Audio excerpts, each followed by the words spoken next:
All Qadir trust కేసులో Pakistan ex prime minister Imran ఖాన్‌కి 14 సంవత్సరాలు జైలు శిక్ష విధించింది పాకిస్తాన్ సుప్రీంకోర్టు. ఇమ్రాన్ ఖాన్‌కి కాదు, ఆయన భార్య బూస్రా బీబీకి కూడా 7 సంవత్సరాలు జైలు శిక్ష విధించింది. ఇమ్రాన్ ఖాన్ నిజంగానే ఆల్ కదిర్ ట్రస్ట్ ఆస్తులను అక్రమంగా దోచుకున్నాడా, లేదా ఇమ్రాన్ ఖాన్ అన్నట్టు రాజకీయ కక్షలతోనే ఇరికించారా? ఏది నిజం తెలియాలంటే వీడియోని చివరి వరకు చూడండి. ఇలాంటి ట్రెండింగ్ టాపిక్ మీద వీడియోస్ పెడుతుంటాను. మిస్ అవ్వకుండా ఉండాలంటే కింద కనపడుతున్న సబ్స్క్రైబ్ బటన్ ని నొక్కి పెట్టుకోండి. ఇమ్రాన్ ఖాన్ 1971లో పాకిస్తాన్ జాతీయ క్రికెట్ జట్టు తరపున తన మొదటి మ్యాచ్ ఆడాడు. 1982లో అతను పాకిస్తాన్ జట్టుకు కెప్టెన్ గా నియమించారు. 1992 క్రికెట్ వరల్డ్ కప్ ఫైనల్లో ఇంగ్లాండ్ ను ఓడించి పాకిస్తాన్ జట్టుకు మొదటి ప్రపంచ కప్ ను అందించాడు. అతను అదే సంవత్సరం రిటైర్డ్ అయ్యాడు. చరిత్రలో గొప్ప క్రికెట్ ప్లేయర్స్ లో ఒకరిగా పేరు తెచ్చుకున్నాడు. క్రికెట్ నుండి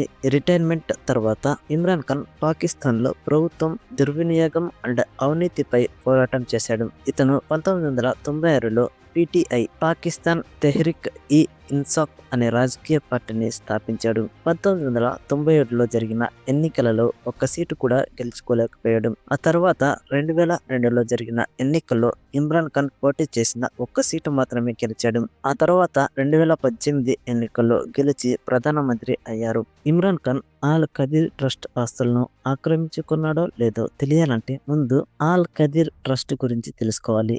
all Kadir university project trust ని ఇమ్రాన్ ఖాన్ పాకిస్తాన్ ప్రధానమంత్రిగా ఉన్నప్పుడు 2019లో స్థాపించాడు. ఈ ట్రస్ట్ విద్య అండ్ ఆరోగ్య సంరక్షణను ప్రోత్సహించడానికి పనిచేస్తుంది. ట్రస్ట్ యొక్క మొదటి ప్రాజెక్ట్ మియాన్వాలీ అనే గ్రామంలో ఒక స్కూల్ కట్టించడం. ఇమ్రాన్ ఖాన్ తండ్రి ఇక్రముల్లా ఖాన్ నైజీ పేరు మీదుగా ఈ స్కూల్ కి పేరు పెట్టారు. ఆ తర్వాత ఈ ట్రస్ట్ అనాథ పిల్లలకు ఆశ్రమం, ఆహారం, విద్యార్థులకు ఆర్థిక సహాయం అందించడం అండ్ హాస్పిటల్ క్లినిక్లను నిర్వహించడం వంటి అనేక ఇతర ప్రాజెక్టులను చేర్చడానికి ట్రస్ట్ కృషి చేసింది. ఇందుకోసం ఇమ్రాన్ ఖాన్ పాకిస్తాన్ ప్రధానమంత్రిగా ఉన్నప్పుడు 57.25 ఎకరాల భూమిని తన ప్రభుత్వం ద్వారా కేటాయించారు. యూనివర్సిటీకి సంబంధించి ఏర్పాటు చేసిన ఆల్ కదిర్ ట్రస్ట్ లో ట్రస్టీగా బూస్రా బీబీ నియమితులు అయ్యారు. ఆ తర్వాతే ఆస్తుల స్కామ్ జరిగింది. 2022లో లండన్ లో ఉంటున్న పాక్ స్థిరాస్తి వ్యాపారి మాలిక్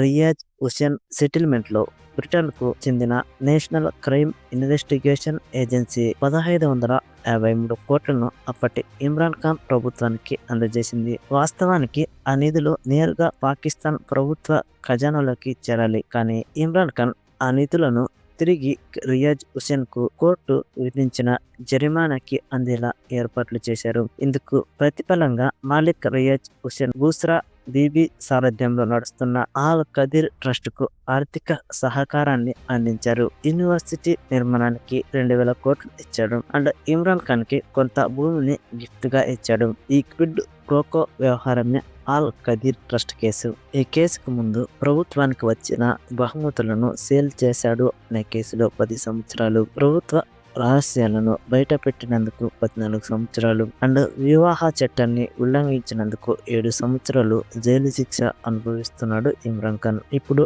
ఆల్ కదిర్ ట్రస్ట్ కేసులో 14 సంవత్సరాలు జైలు శిక్ష, 3 లక్షల జరిమానా విధించింది సుప్రీంకోర్టు. ఇమ్రాన్ ఖాన్ భార్య బూస్రా బీబీ ఆల్ కదిర్ ట్రస్ట్ చైర్మన్ కాబట్టి ఈమెకు 7 సంవత్సరాల జైలు శిక్ష పడింది. చివరి వరకు చూశారంటే మా ఇన్ఫర్మేషన్ నచ్చే ఉంటుంది కాబట్టి వీడియోని లైక్ చేయండి. మీ ఒక్క లైక్ నాకు కొన్నంత బలాన్ని, ధైర్యాన్ని ఇస్తుంది. మన ఛానల్లో ఇలాంటి ట్రెండింగ్ టాపిక్ మీద వీడియోస్ పెడుతుంటా. మిస్ అవ్వకుండా ఉండాలంటే సబ్స్క్రైబ్ చేసుకోండి. Thanks for watching. జై హింద్, జై భారత్.